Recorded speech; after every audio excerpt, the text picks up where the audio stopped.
Well, hi there. I'm John Byrne with Poets and Quants. We have a great video here for you. It's on who gets into Stanford Graduate School of Business and why.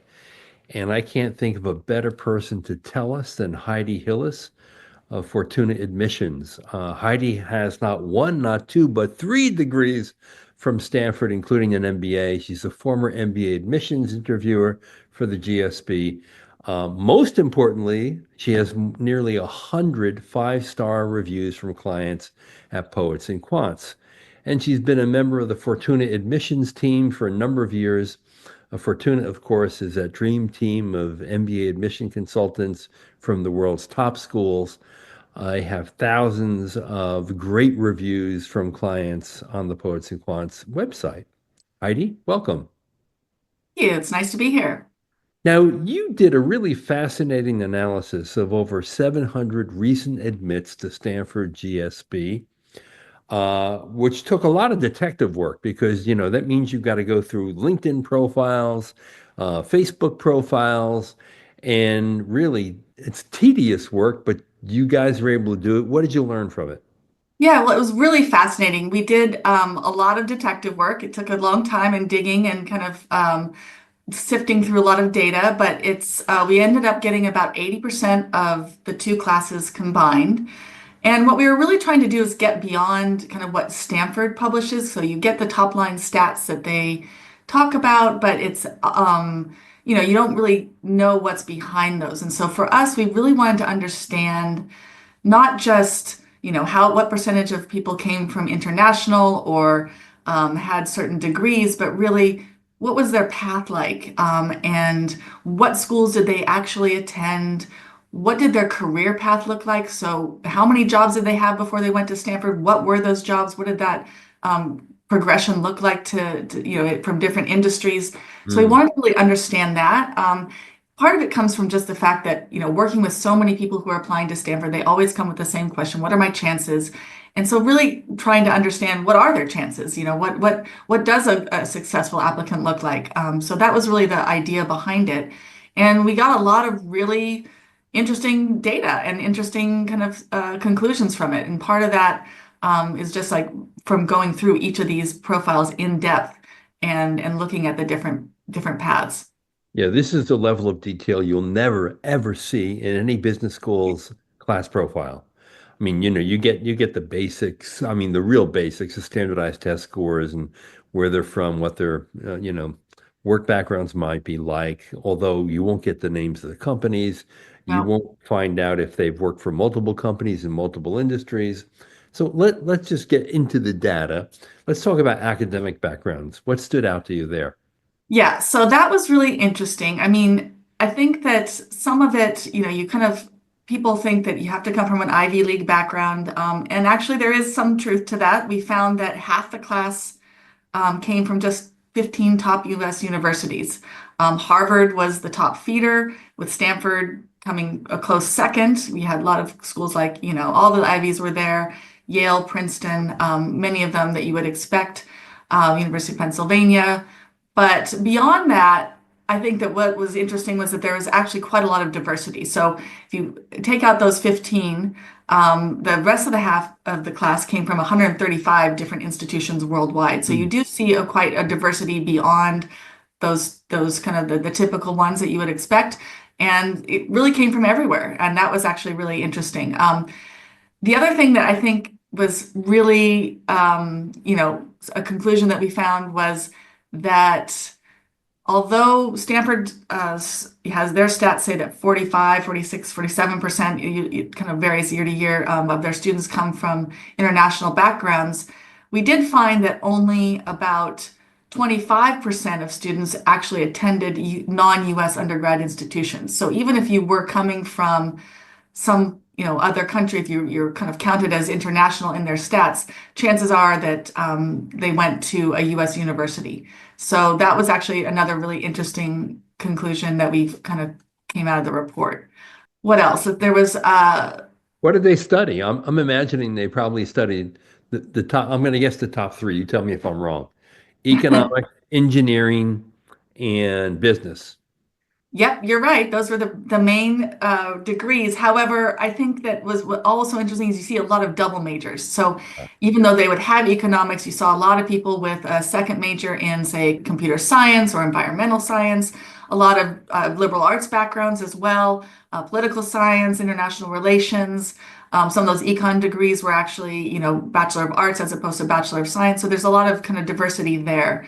And then in the engineering, you saw a lot of kind of your normal kind of civil engineering, those kinds of things, but also bioengineering, environmental engineering, so kind of more specialized degrees. I'd also say that about 30% of the class, the two classes had a graduate degree, another graduate degree. So that would have been going on, and getting a master's in something. There were obviously also lawyers and doctors in there. So you did see kind of a lot of people progressing in their education beyond just the undergraduate. And we also saw a lot of people noting that they had kind of specialized certificates and non-degree credentials, like in artificial intelligence or blockchain. So you're seeing a lot of kind of signaling there that there's some expertise beyond just the undergraduate degree. Interesting. So these are people who really value learning and they've gone out and sought it, even if it may not be a degree, because in addition to the degrees, they're going and doing these other courses. Now, I wonder in terms of career path, well, what trends you noticed among the roles or the industries that Stanford MBAs come from. Yeah, well, so first of all, for career paths, I mean, I think it was, you know from the Stanford stats that they have somewhere between 4 and 5 years of experience before they are matriculated. And so we did see that. We could kind of verify that. But at the same time, we saw the actual paths. There were not that many, and I don't actually have the stat at hand, but who are just in had one job since undergrad. So you see a lot of movement, a lot of people pivoting from one industry to another or progressing within the same industry. You saw, there's the classic triad of finance, consulting, and tech that kind of make up the dominant part of the class. But you can see within them that there's a lot of evolution. So you can see a lot of transitions from, for example, from consulting into tech or finance. About 25% of former consultants made that kind of switch. One thing that was really interesting was that, about 20% of the class was working in consulting when they were admitted. But if you look in their past, about 37%, so almost double, had actually worked in consulting at some point in their careers. Oh, So that was really quite interesting. So you see that consulting is a real good place often for people to start, but then to pivot into another industry, whether that's in an operational role for a tech company or a startup, or going into finance or something like that. I would say that the finance showed maybe a little bit less movement in that sense. You see a lot of finance people starting in finance and staying in finance, but more kind of evolution from, say, investment banking to private equity or venture capital.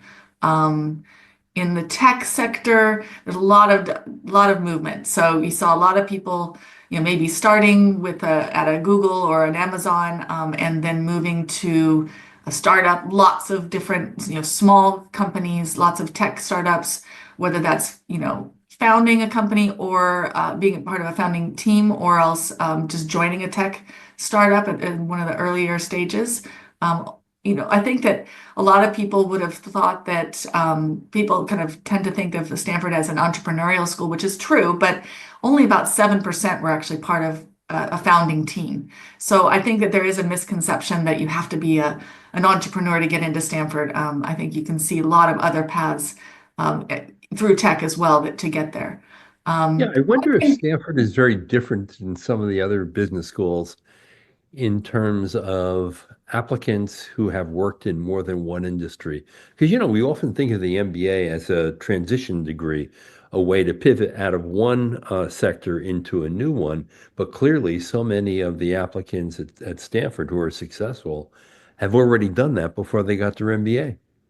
Yeah, I think you're right. I mean, I think that Stanford is actually looking for people who are already on that path, and they see them Yeah. as, Stanford as another step along the way that they can really help to leverage their growth. So they are really looking, I think, for the people who are already kind of focused on where they're going and not just staying in one place. And so that's actually a really good thing to think about. I mean, another thing that was really interesting, and I think has evolved over time, is just the percentage of students who had kind of a global career. So that's not just the international students, that we're talking about, but about 30% of the class had worked in more than one country.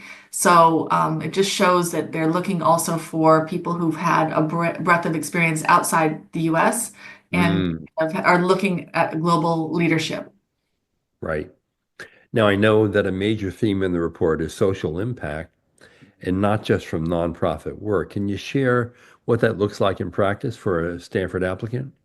Yeah, so about 40% of the applicants that we looked at, or the admits that we looked at, they're not applicants. We don't know what the applicant pool actually was, but the Yeah. admits, about 40% had shown some kind of social impact in their resume type, their background. But that's like you said, it's not just people who are applying who are coming from a nonprofit or government, but they're actually using their time outside of work to demonstrate that. So a lot of people who are, so in finance, for example, we saw people working in impact investing or sustainable finance. In tech, we saw people focused on ed tech or healthcare access or environmental solutions. And even in those more traditional industries, like you could see that candidates were showing impact through side projects, through board roles or volunteer leadership. So it really stood out that, that aspect demonstrating that you have that capacity to kind of uh, have social impact is really important to Stanford. They do seem to be looking for people who are able to show that through their background. Right. Now, we know, and maybe most of our people out there know, that Stanford is highly selective. Roughly only 8% of the people who apply get in. And I'm sure that there's a very high percentage of people in the applicant pool who are more than qualified to go to Stanford and do well. Does the research give us any clues about what makes the applicants who got in really stand out? What their unique stories might be, particularly if they don't, you know, didn't go to an Ivy League school and worked for McKinsey or Goldman or Google. Yeah, I think, like I said, so there is some truth to that perception. There is some concentration. Like I said, there's about 15 top universities that send half of the applicants to the class. There's also quite a concentration of employers. If you look at, there are about 26 employers that we found that accounted for nearly a third of the admits. Hmm. But if you actually look at their previous roles, that actually comes up to about 60%. So there's 26 employers that 60% of the class had worked for at some time. And that you'll see that, there's the kind of the usual suspects. So the Bain, BCG, Right.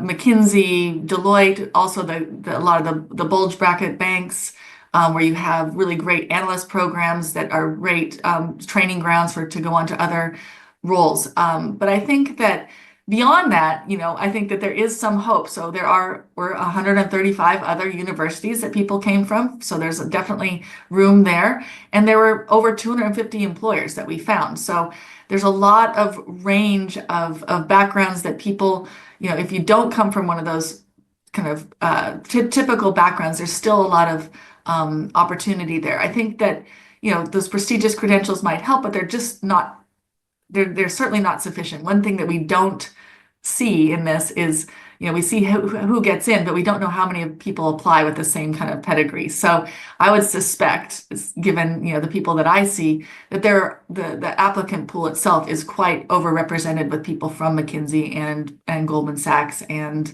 some of these top schools. So I think it is easy, not easy, but it's possible to stand out if you come from a really a different background. I think sometimes when you have that kind of traditional background, it's really hard to differentiate yourself from the Mm, others that true. look a lot like you. Whereas if you've had some kind of an True. unusual path, it really is easier, especially if you can show growth and you can show impact. Um, there's so many great, stories beyond the stats that really take heart from. And especially when I get clients who come to me and say, I don't think I can get in, look at the, 6% admit rate. But there's a 0% chance you're going to get in if you don't apply. So you really have to give it a go. I take heart from people like there was an engineer graduated from the University of Pennsylvania, seemed to be starting out in a typical kind of path, working in private equity, but then he pivoted and moved to Poland, where he worked for Walt Disney and then as a real estate analyst, and at the same time was the head coach of the Polish lacrosse team. That was, Oh, really interesting. There was a woman who graduated from Wake Forest with a BA in politics and international affairs, spent 3 years at Deloitte. So that also is kind of a very typical path, but then moved to be a senior project manager for the Common App, which is, an educational company. So there's kind of, these kind of more typical paths that actually show some differentiation, and then there are some really non-traditional paths. Like there's the woman who got a BA in global development and public policy from UVA, did a Fulbright fellowship in Sri Lanka, and then went on to run political campaigns and work as chief of staff for an international nonprofit. So behind each of these stats is actually a person who's had a really interesting story to tell. And I think that that's really where you have to kind of focus your efforts on is what is your story? How is it unique? How can you stand out in a really competitive pool?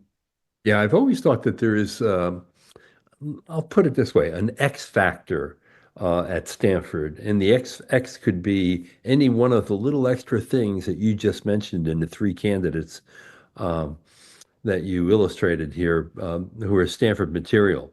So, Right. what's your message to someone wondering if they're Stanford material, in fact? And then how do you help applicants uncover and communicate that unique edge? Well, I think it is starting to, first of all, like I said, I think that everybody has a story to tell, and you owe it to yourself if Stanford is your dream school to try to tell it in the best way possible and give it a go. The worst that can happen is you get a no, which is obviously is horrible, but at the same time, the best that can happen is you can get in, right? And I think I see it all the time. People come to me and they discount their story to begin with, but once you start digging, you really find that there are these unique differentiators. Everybody's got something unique to tell. So I think starting there, really doing the work that is required to do the self-reflection and understand what it is that makes you unique. The stories, digging into the stories that you have in your background that you might not think are actually that meaningful, but actually, when you think about it, demonstrate the kind of leadership that Stanford is looking for. Stanford has a very broad understanding of what leadership is. It's not just, having led a specific, led a team. It's things like having social impact, showing integrity, being able to focus on results, really finding ways to have impact beyond just your role, going above and beyond. So it's starting to kind of think about, even now, if you're just even thinking about applying to Stanford, how do I go above and beyond? How do I show impact beyond what maybe a peer of mine might? Where do I put my hand up to really lead something or do something, put myself in an uncomfortable position where I'm having to stretch and learn and grow? Stanford really likes to look for those kinds of things, and so it's not always about playing it safe. I think it's trying to be a little bit pushing yourself beyond. I think the other places that you can really stand out and to think about if you're early on the curve is getting international experience, Mm. maybe looking for opportunities to work abroad, whether that's just a secondment or looking for an opportunity to have a project somewhere in another country, showing that you're kind of can show that cross-cultural competence that they're looking for. Um, Social impact, obviously, incredibly important. So whether that's within your own company and finding a way to do that, or looking for opportunity outside in community engagement. So maybe looking for a board role or really doing a great fundraiser for a nonprofit that you're involved in. I think it's going a little bit beyond just being the volunteer at the local homeless shelter or being a mentor to one or two students. It's really trying to kind of expand that impact. So thinking of ways to do that. And then just really doing the work in terms of self-reflection. Stanford's essay is really forces you to kind of look within, what matters most and why. And I think people are often asking that question, what does Stanford want to hear, as opposed to really what does matter to you most and why. And I think that if you actually put the work in and do that and really think about it and learn how to articulate that, that's going to resonate with Stanford. There's a lot in everybody's personal story that shows that you have the resilience and the grit and the determination and the impact that they're looking for. So really work to bring that out. And I think that's where sometimes working with a coach can be really helpful. So just bouncing those ideas around, having someone push you to kind of think a little bit to that deeper level can be helpful. A nudge is a good thing. It Yeah. certainly is. Well, Heidi, thank you so much. Now, if someone would like to get in touch and find out more, how do they do that? Well, they can come to the Fortuna website where you can sign up for a free consultation. We'll also put in the notes, I believe, the deep dive that we did so you can actually see your own, you can look at it yourself and kind of see where you stack up against these admits. And so that's really the best way to get in touch with us. Yeah, and that research report is free from Fortuna Mhm, Admissions. mhm. You can also just go to the website, you'll find it there. It's a great report. I love this stuff. I love being in the weeds, and I love really seeing the incredible variety and the quality of the students that actually get into Stanford Graduate School of Business. It is remarkable. Heidi, thanks for joining us. Thanks, John. All right, that's Heidi Hillis from Fortuna Admissions, the dream team of former MBA admission officials from the top B schools. Heidi, of course, has nearly 100 five-star reviews on Poets and Quants and 3 degrees from Stanford, including an MBA. This is John Byrne. Thanks for watching.